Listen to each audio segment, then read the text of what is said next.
Hello students, today we will discuss about basicity of amines. तो देखिए, amines हैं जो आपके बेसिक नेचर होते हैं। हमें पता है जो अमोनिया है उसमें क्या होता है, लोन पेयर इलेक्ट्रॉन होता है, और इन लोन पेयर इलेक्ट्रॉन की वजह से क्या होता है, ये इलेक्ट्रॉन डोनेट कर सकता है और बेसिक नेचर को शो करता है। ठीक है। इसके अलावा जब इसके डेरिवेटिव जो अल्काइल डेरिवेटिव होंगे वो क्या होंगे, अमीन्स होंगे। एक हाइड्रोजन को हटाओगे तो क्या बन जाएगा आपका प्राइमरी अमीन। दो हाइड्रोजन हटाओगे और उनकी जगह अल्काइल ग्रुप लगाओगे तो सेकेंडरी अमीन। और यदि तीनों हाइड्रोजन हटा दें और तीन अल्काइल ग्रुप लगाएं तो वो क्या बन जाएगा, टर्सरी अमीन। तो लोन पेयर इलेक्ट्रॉन इनमें भी प्रेजेंट होगा, तो इस वजह से लोन पेयर इलेक्ट्रॉन क्या कर सकते हैं, ये डोनेट कर सकते हैं। और कैसा नेचर शो करते हैं, बेसिक नेचर शो करते हैं। अब देखिए, वाटर और अमोनिया है जो, इसमें कौन ज़्यादा बेसिक है। तो देखिए, वाटर और अमोनिया है जो, इसमें अमोनिया मोर बेसिक है, क्योंकि जब इसके वाटर से रिएक्शन कराएंगे तो ये प्रोटोनेशन करेगा और क्या बनाएगा आपका NH4 पॉजिटिव आयन।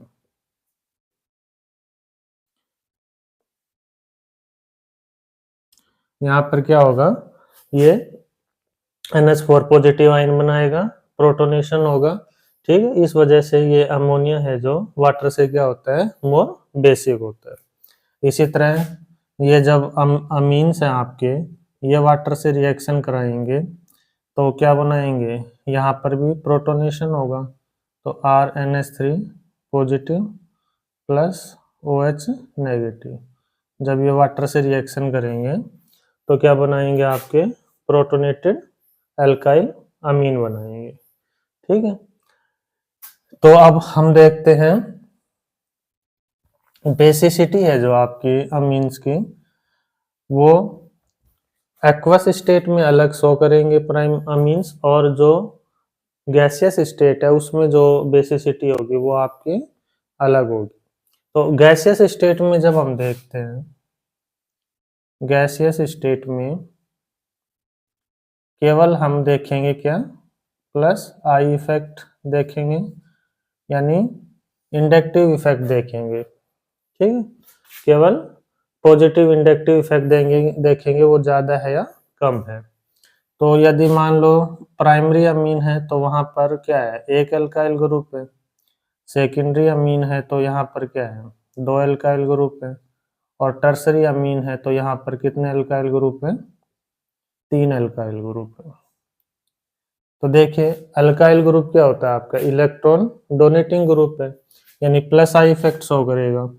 तो जितना ज़्यादा प्लस आई इफेक्ट होगा उतना क्या होगा, इलेक्ट्रॉन डेंसिटी नाइट्रोजन पे बढ़ेगी, क्योंकि ये इलेक्ट्रॉन डोनेट कर रहे हैं।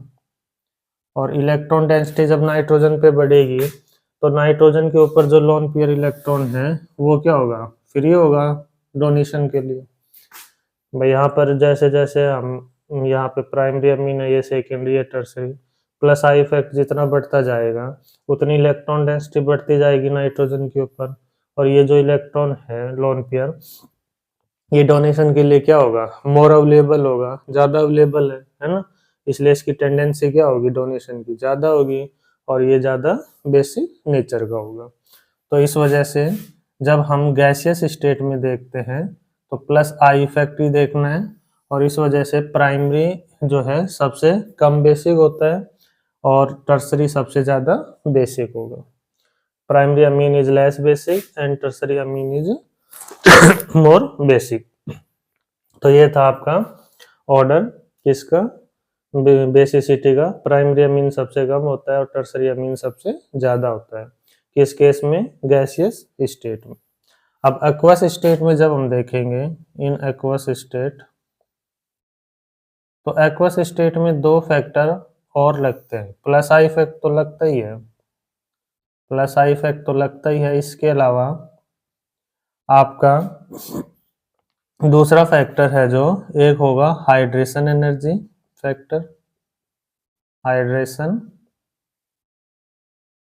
एनर्जी, और एक होगा आपका स्टेरिक फैक्टर।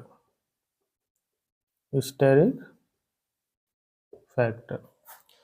तो हाइड्रेशन एनर्जी, स्टेरिक फैक्टर और प्लस आई इफेक्ट, ये तीनों इफेक्ट लगेंगे और इनका जो कंबाइंड इफेक्ट होगा उसके बेस पर बेसिसिटी डिसाइड होगी। तो देखते हैं, प्लस आई इफेक्ट तो हमें पता ही है, ठीक है, positive inductive effect. Hydration energy और स्टेरिक फैक्टर देखते हैं क्या होता है।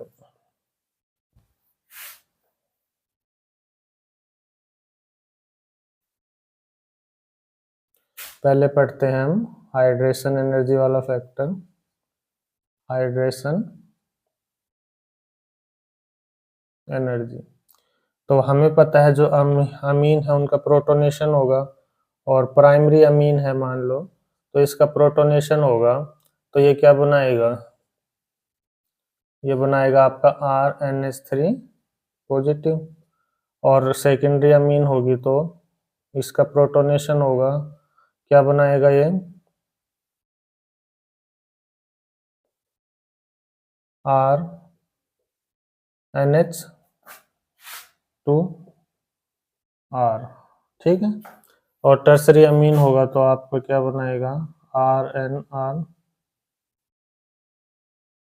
प्लस H पॉजिटिव, यहाँ लोन पेयर होंगे ना, ये यहाँ पे अटैक कर, तो यहाँ से प्रोटोनेशन हो रहा है, तो यहाँ पर RNR पॉजिटिव, तो ये प्रोटोनेशन होगा प्राइमरी का, सेकेंडरी का और टर्सरी अमीन का। अब ये जो प्रोटोनेटेड अमीन है ये वाटर मॉलिक्यूल के साथ क्या करेंगे, बॉन्ड बनाएंगे, हाइड्रोजन बॉन्ड। प्राइमरी अमीन है जैसे, तो इसमें देखिए कैसे बनता है RNH, तो ये वाटर के साथ क्या बनाएंगे, हाइड्रोजन बॉन्डिंग करेंगे। तो यहाँ पर प्राइमरी अमीन के प्रोटोनेशन से 3 हाइड्रोजन लग रहे हैं, तो हाइड्रोजन बॉन्ड कितने बनेंगे, 3 हाइड्रोजन बॉन्ड बनेंगे, H2O H2O। तो ये है आपका प्राइमरी अमीन। सेकेंडरी अमीन से देखिए, सेकेंडरी अमीन से क्या होगा R, ये है सेकेंडरी अमीन,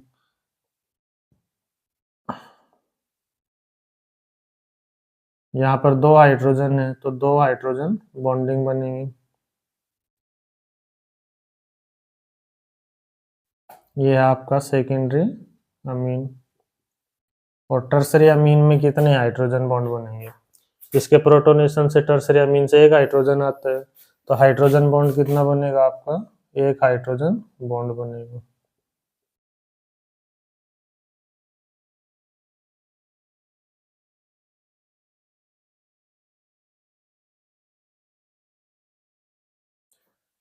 तो ये है आपका टर्सरी अमीन। तो देखिए प्राइमरी अमीन में कितने हाइड्रोजन बॉन्ड बन रहे हैं, 1 2 एंड 3, 3 हाइड्रोजन बॉन्ड है। इसमें कितने हाइड्रोजन बॉन्ड है, 1 एंड 2, तो यहाँ पर 2 हाइड्रोजन बॉन्ड बन रहे हैं, और यहाँ पर केवल 1 हाइड्रोजन बॉन्ड बन रहा है आफ्टर प्रोटोनेशन, ठीक। प्रोटोनेशन के बाद जो हम ये बनाते थे, प्रोटोनेशन करते हैं अमीन का, तो जो प्रोटोनेटेड एल्काइल अमीन है, प्राइमरी है तो वो 3 हाइड्रोजन बॉन्ड बनाता है वाटर मॉलिक्यूल के साथ। सेकेंडरी का जब प्रोटोनेशन करते हैं तो वो कितने बॉन्ड बनाएगा इसमें वाटर के साथ, 2 हाइड्रोजन बॉन्ड, और जो प्रोटोनेटेड टर्सरी अमीन है वो वाटर मॉलिक्यूल के साथ 1 हाइड्रोजन बॉन्ड बनाता है। अब जब ये बॉन्ड बनाएगा वाटर मॉलिक्यूल के साथ तो एनर्जी निकलती है, उस एनर्जी को हम क्या कहेंगे, हाइड्रेशन एनर्जी। इनमें आपकी एनर्जी रिलीज होगी जो जब हम इसका वाटर मॉलिक्यूल के साथ, जो अमीन है वो वाटर मॉलिक्यूल के साथ क्या करते हैं, हाइड्रोजन बॉन्ड बनाते हैं, और उससे क्या होता है, एनर्जी रिलीज होती है, उसी एनर्जी को क्या कहते हैं, हाइड्रेशन एनर्जी। अब जितनी ज्यादा हाइड्रेशन एनर्जी होगी, मोर हाइड्रेशन एनर्जी, उतना ज्यादा क्या होगा आपका, यदि मोर हाइड्रेशन एनर्जी है तो आपकी जो स्टेबलाइजेशन है वो ज़्यादा होगा, स्टेबलाइजेशन मोर, और जितना ज़्यादा स्टेबलाइजेशन होगा उतनी ज़्यादा क्या होगी, बेसिसिटी। तो हाइड्रेशन एनर्जी के बेस पर ज़्यादा हाइड्रेशन एनर्जी किस में निकलेगी आपकी, इसमें प्राइमरी अमीन में, क्योंकि यहाँ 3 हाइड्रोजन बॉन्ड है, ये सेकेंडरी में उससे कम और टर्सरी में सबसे कम। तो हाइड्रेशन एनर्जी पर जो बेसिसिटी का ऑर्डर होगा वो क्या होना चाहिए, प्राइमरी का सबसे ज्यादा होना चाहिए, सेकेंडरी का उससे कम और टर्सरी सबसे कम। ये ऑर्डर होना चाहिए बेसिसिटी के बेस पर। ठीक है, बेसिसिटी के बेस पर आपका प्राइमरी अमीन सबसे ज्यादा बेसिक होना चाहिए और टर्सरी सबसे कम, क्योंकि इसमें हाइड्रेशन एनर्जी ज्यादा होगी, स्टेबलाइजेशन ज्यादा है और बेसिसिटी भी क्या होगी, ज्यादा होगी। लेकिन स्टेरिक फैक्टर भी लगता है इसमें। तो स्टेरिक फैक्टर देखते हैं अब। स्टेरिक फैक्टर क्या होता है?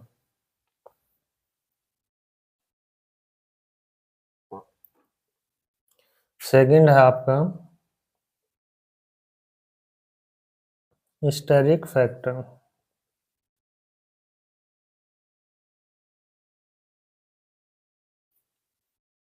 स्टेरिक का मतलब है क्राउडिंग, जो नाइट्रोजन एटम है उसके सराउंडिंग में कितनी क्राउडिंग है वो डिपेंड करती है। ठीक, जितना ज्यादा क्राउडिंग होगी इतना, उसका मतलब क्या, उतना ज्यादा स्टेरिक फैक्टर है।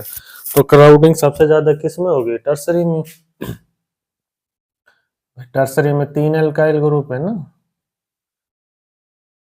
यहाँ पर। सेकेंडरी में कितने एल्काइल ग्रुप है, 2 एल्काइल ग्रुप है। और प्राइमरी में कितने हैं, केवल 1 एल्काइल ग्रुप है। तो क्राउडिंग एल्काइल ग्रुप सबसे ज्यादा किस में, टर्सरी में। यहाँ 2 ही है और यहाँ पर 1 है। तो जितनी ज्यादा क्राउडिंग होगी उतना ज्यादा क्या होगा, स्टेरिक फैक्टर होगा। और जो लोन पेयर इलेक्ट्रॉन है उनको कम स्पेस मिलेगा डोनेशन के लिए। वह एल्काइल ग्रुप से ही सराउंडिंग रहेगा, तो जो लोन पेयर इलेक्ट्रॉन है उनको कम स्पेस मिल रहा है डोनेशन यानी प्रोटोनेशन के लिए। और इस वजह से क्या होगी, जो बेसिसिटी है वो क्या होगी, डिक्रीज होगी। ठीक है ना, बेसिसिटी क्या होगी, डिक्रीज होगी, यानी प्राइमरी में सबसे ज्यादा होगी और टर्सरी में सबसे कम होगी।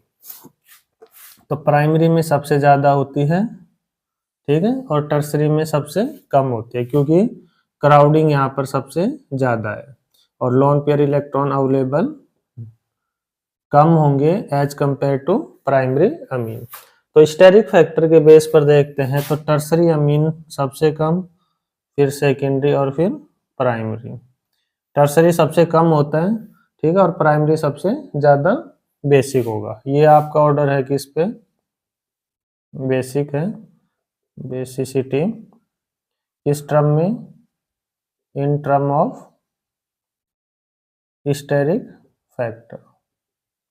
स्टेरिक फैक्टर के टर्म में ये ऑर्डर होगा, क्योंकि यहाँ क्राउडिंग ज्यादा है, जो लोन पेयर है उनको कम स्पेस मिल रहा है डोनेशन के लिए, प्रोटोनेशन के लिए, इसलिए ये लेस बेसिक होगा। और हाइड्रेशन एनर्जी का ऑर्डर भी यही है, टर्सरी सबसे कम होगी और प्राइमरी सबसे ज्यादा, है ना। ये भी बेसिसिटी का ऑर्डर है इन टर्म ऑफ, किसकी टर्म में, in term of hydration energy.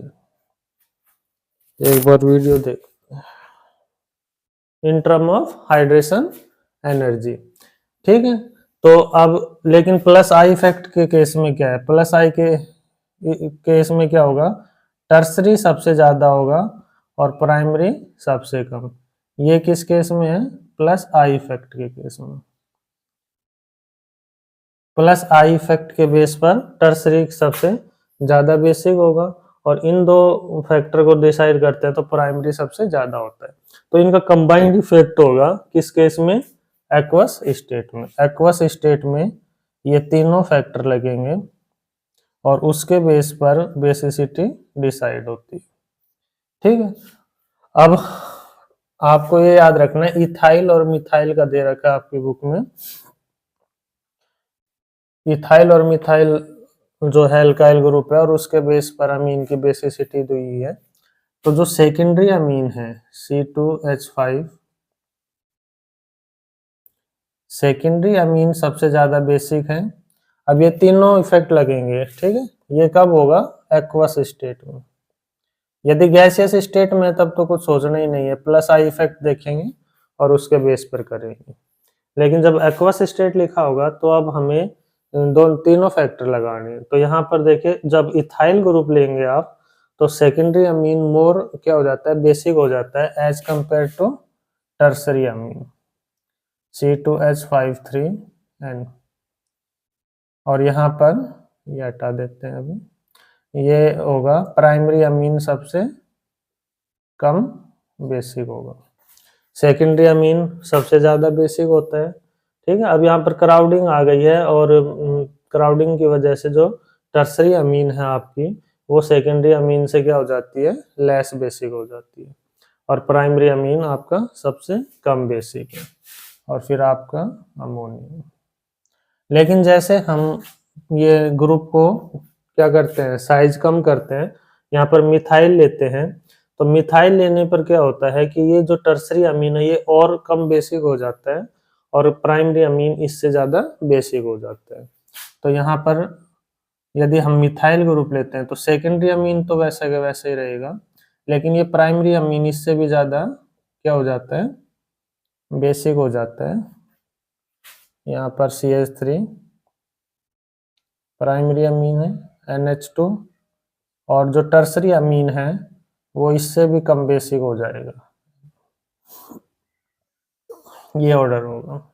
ठीक है, तो ये ध्यान रखना है, इथाइल ग्रुप जब लेंगे तो सेकेंडरी अमीन सबसे ज़्यादा बेसिक है और फिर उसके बाद टर्सरी अमीन और फिर प्राइमरी अमीन। लेकिन जब हम ग्रुप का साइज कम कर देते हैं, मिथाइल लेते हैं, तो ये जो प्राइमरी अमीन है ये टर्सरी अमीन से भी ज़्यादा बेसिक हो जाता है। ठीक है, क्योंकि यहाँ पर देखो जैसे हमने ये C2H5 लिया और CH3 लिया तो ये स्मॉलर ग्रुप है, स्मॉलर ग्रुप है तो प्लस आई इफेक्ट क्या हो जाएगा, यहाँ पर कम हो जाएगा। इसके कंपैरिजन में इसका प्लस आई इफेक्ट कम है और इसका प्लस आई इफेक्ट क्या है, लार्ज है। ठीक है, एक तो ये फैक्टर लगेगा। और हाइड्रेशन एनर्जी और आपका जो बल्कि ग्रुप है तो हाइड्रेशन एनर्जी क्या होगी आपकी, इसमें C2H5 में क्या हो जाएगी, कम हो जाएगी। ठीक है, तो ये सब कंबाइंड फैक्टर लगते हैं और ये ऑर्डर आता है आपका। तो NCERT में ये दिया हुआ है, ये ऑर्डर ध्यान रखना, बोर्ड में भी आता है और कंपटीशन में भी पूछते हैं। इसके बाद देखते हैं हम जो एरोमेटिक अमीन है, एरोमेटिक अमीन, एरोमेटिक अमीन वो लेस बेसिक होते हैं, are less basic as compare to aliphatic amine. Aliphatic amine के कंपैरिजन में लेस बेसिक होते हैं एरोमेटिक अमीन्स। ठीक है, एरोमेटिक अमीन्स हैं जो आपके लेस बेसिक हैं as compare to aliphatic amine. क्यों है लेस बेसिक, देखिए एरोमेटिक अमीन है जो आपके, उसमें जो लोन पेयर इलेक्ट्रॉन होंगे,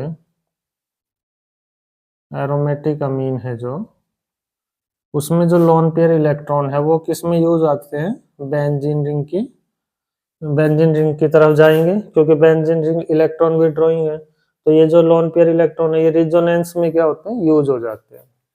और रिजोनेंस में यूज होंगे तो क्या है, डोनेशन के लिए अवेलेबल नहीं होंगे, तो यहाँ पर ये रिजोनेंस में यूज हो जाते हैं और लोन पेयर है जो डोनेशन के लिए अवेलेबल नहीं होते। यहाँ पर ये रिजोनेंस होगी।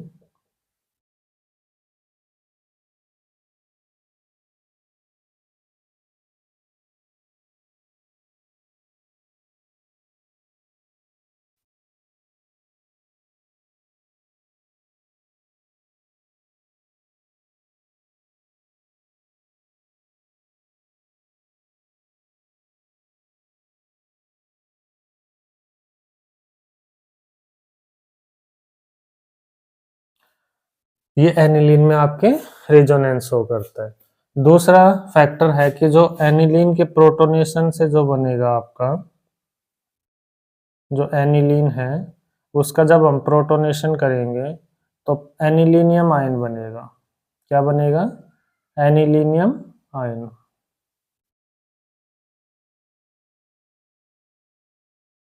और ये जो एनिलीनियम आयन है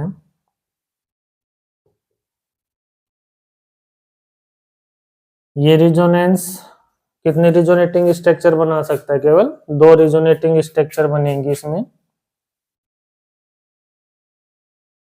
एक आपका ये बनेगा NH3 पॉजिटिव और एक आपका ये बनेगा।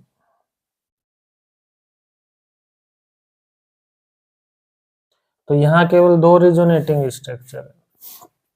तो एरोमेटिक अमीन है वो लेस बेसिक होते हैं एज कम्पेयर टू एलिफेटिक। इसके 2 रीजन है। फर्स्ट रीजन तो है जो लोन पेयर इलेक्ट्रॉन होते हैं आपके एरोमेटिक अमीन में, वो किस में यूज हो जाते हैं? रिजोनेंस में यूज हो जाएंगे। किस में यूज हो जाएंगे? रिजोनेंस में। क्योंकि जो बेंजीन रिंग लगा होगा ये इलेक्ट्रॉन विड्रॉइंग नेचर का है। बेंजीन कैसा है आपका? बेंजीन है जो वो इलेक्ट्रॉन विड्रॉइंग है। तो ये लोन पेयर इलेक्ट्रॉन को अपनी तरफ खींचेगा। ठीक है, electron withdrawing. Electron withdrawing nature का होगा। इलेक्ट्रॉन विड्रॉइंग नेचर का होगा। इस वजह से ये क्या करेगा? इलेक्ट्रॉन अपनी तरफ खींचेगा और इस वजह से एनिलियम आयन बनेगा। ठीक है, ये सॉरी इलेक्ट्रॉन विड्रॉइंग नेचर का है बेंजीन और रेजोनेंस शो करेगा, इसलिए जो लोन पेयर इलेक्ट्रॉन है वो अवेलेबल नहीं होगा। दूसरा यहाँ पर एनिलिनियम आयन बनता है प्रोटोनेशन से और उसमें कितनी रिजोनेटिंग स्ट्रक्चर बनती है? केवल 2 रिजोनेटिंग स्ट्रक्चर बनती है। तो इसमें लार्ज रिजोनेटिंग स्ट्रक्चर है और इसमें क्या है? स्मॉल कितनी less number of resonating structure है। तो जितनी लेस नंबर रिजोनेटिंग स्ट्रक्चर होगी, less number of resonating structure, ठीक है, उतना क्या होगा? स्टेबलाइजेशन कम होगा। ठीक है, और उतनी क्या कम होगी? लेस, उतना क्या होगा? स्टेबलाइजेशन कम होगा जितनी कम रिजोनेटिंग स्ट्रक्चर होगी। और इस वजह से कोई भी जो है आपका मॉलिक्यूल या कंपाउंड है वो आपकी स्टेबिलिटी को छोड़ना नहीं चाहता। तो इसलिए जो एनिलीन है उससे एनिलियम आयन बनने की प्रोबेबिलिटी क्या होती है? कम होती है। ठीक है, जब एरोमेटिक क्या हो? अमीन से। जब एरोमेटिक अमीन्स होते हैं तो एनिलीनियम आयन बनने की प्रोबेबिलिटी कम क्यों होती है? क्योंकि ये जो लोन पेयर इलेक्ट्रॉन है ये रिजोनेंस में यूज होते हैं, रिजोनेटिंग स्ट्रक्चर ज्यादा बनेगी तो स्टेबिलिटी ज्यादा होगी। इस केस में केवल 2 ही रिजोनेटिंग स्ट्रक्चर है तो ये अपनी स्टेबिलिटी को क्यों लॉस करेगा, है ना? तो इस वजह से एनिलियम आयन बनने की प्रोबेबिलिटी कम होती है और इस वजह से ये क्या होते हैं? प्रोटोनेशन कम होता है इनका और इसलिए ये क्या होंगे? लेस बेसिक होंगे। ठीक है, तो स्टेबलाइजेशन क्या होगा? यदि लेस नंबर रिजोनेटिंग स्ट्रक्चर है तो लेस होगा। ठीक है, और लेस होगा स्टेबलाइजेशन तो एनिलियम आयन के बनने की चांस भी क्या रहेंगे? कम रहेंगे। तो ये था आपका बेसिसिटी ऑफ अमीन, एरोमेटिक अमीन और एलिफेटिक अमीन्स में। एक आपका आता है कि जो अमाइड है वो तो न्यूट्रल होता है लेकिन जो अमीन है वो बेसिक नेचर का होता है। जैसे ये है आपका अमीन, तो ये तो बेसिक होगा आपका, लेकिन जो अमाइड है आपका वो कैसा होता है? न्यूट्रल होता है। तो न्यूट्रल ये किस वजह से होगा? जो अमाइड है ग्रुप आपका RC double bond O NH2, तो इसमें देखिए ये C double bond O group ये कैसा है? कार्बोनाइल ग्रुप भी है ना, ये कार्बोनाइल ग्रुप है और ये कैसा है? इलेक्ट्रॉन विड्रॉइंग है, इलेक्ट्रॉन विड्रॉइंग नेचर का है। तो ये क्या करता है? इलेक्ट्रॉन को अपनी तरफ खींचेगा, है ना? और अपनी तरफ खींचेगा तो क्या करेगा? डीलोकलाइजेशन कर देता है, delocalisation of lone pair electron present on nitrogen atom. ठीक है, जो लोन पेयर इलेक्ट्रॉन है नाइट्रोजन एटम में प्रेजेंट उनका डीलोकलाइजेशन कर देता है। ठीक है, एंड सो रिजोनेंस, और क्या करेगा? रिजोनेंस शो करेगा। तो कैसे होगी इसमें रिजोनेंस? देखिए RC double bond O NH2, ठीक है, यहाँ पर NH2 है तो इसको ऐसे लिख सकते हैं। तो यहाँ से ये जाएगा, ये इधर आएगा, तो क्या बन जाएगा? RCO नेगेटिव, यहाँ डबल बॉन्ड आ जाएगा और इसके ऊपर पॉजिटिव चार्ज।